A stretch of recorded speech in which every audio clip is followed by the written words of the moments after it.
नैमिषारण्य तीर्थ अपनी सनातन संस्कृति और धार्मिकता के कारण अंतर्राष्ट्रीय स्तर तक प्रसिद्ध है। जब भी बात धर्म की आती है तो नैमिषारण्य तीर्थ का नाम सहज ही जुबां पर आ जाता है। और ये हो भी क्यों ना, क्योंकि महर्षि वेदव्यास द्वारा विरचित सभी 18 पुराणों में नैमिषारण्य का वर्णन प्राप्त होता है। इस भूमि पर महर्षि वेदव्यास जी के सानिध्य में 18,000 ऋषियों ने सहस्त्र वर्षों तक तप, अनुष्ठान, धार्मिक प्रवचन का लाभ उठाया और वर्षों तक इस भूमि पर तपस्या कर सिद्धि, बुद्धि और मुक्ति प्राप्त की है।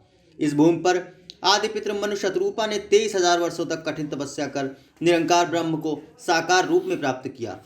महादानी महर्षि दधीच ने भी इस भूमि में तप और त्याग की परंपरा का निर्वहन करते हुए न केवल तीर्थ की 84 कोस की परिधि में सभी देव और तीर्थों को आमंत्रित किया, बल्कि वृत्तासुर दैत्य के वध हेतु अस्थिदान कर तीर्थ 84 कोसी परिक्रमा के द्वारा कलयुग में पुण्य की सहज प्राप्ति का मार्ग भी प्रशस्त किया। तीर्थ में तप की परंपरा सतयुग से चलती आ रही है और आज भी इस परंपरा के नैमिषारण्य तीर्थ में कहीं ना कहीं चिन्ह जरूर दिख जाते हैं। यहाँ नारदानंद का एक प्रसिद्ध आश्रम है जिसकी स्थापना संत नारदानंद ने ही की थी। जहाँ आज भी कई गुफाएं मौजूद हैं जो कि घने जंगलों में स्थित हैं। ऋषि संत मुनि पहले तपस्या किया करते थे। आज भी कई ऋषि अज्ञात रूप में इन गुफाओं में तपस्या करने के लिए आते हैं।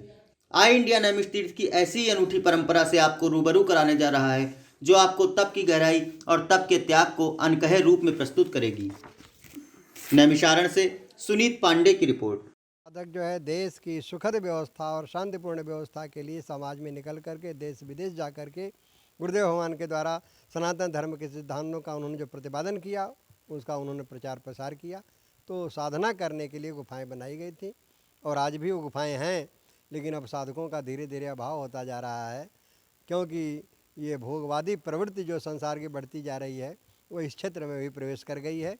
इसलिए अब साधना करने के लिए सारे लोग जो है अपने अपने कार्य में लगे हैं, लेकिन मूलतः ये गुफाएं जो है साधना करने के लिए बनाई गई थी और तब साधक थे और साधना करते थे और जीवन के संयम के साथ और समाज में प्रचार प्रसार का।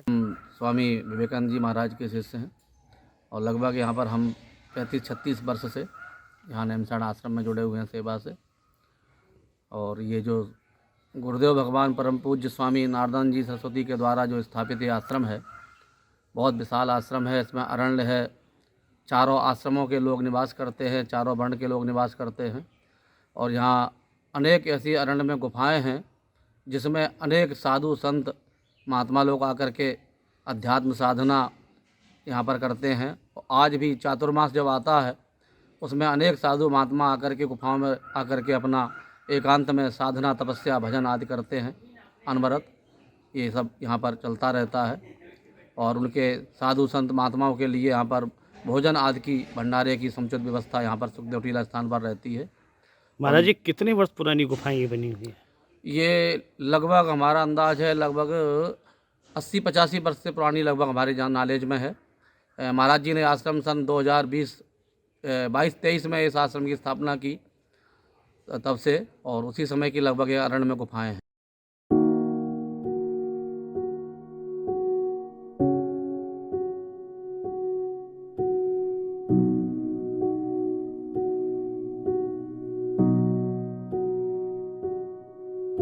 खबर आपकी, नजर हमारी। देखते रहिए आई इंडिया।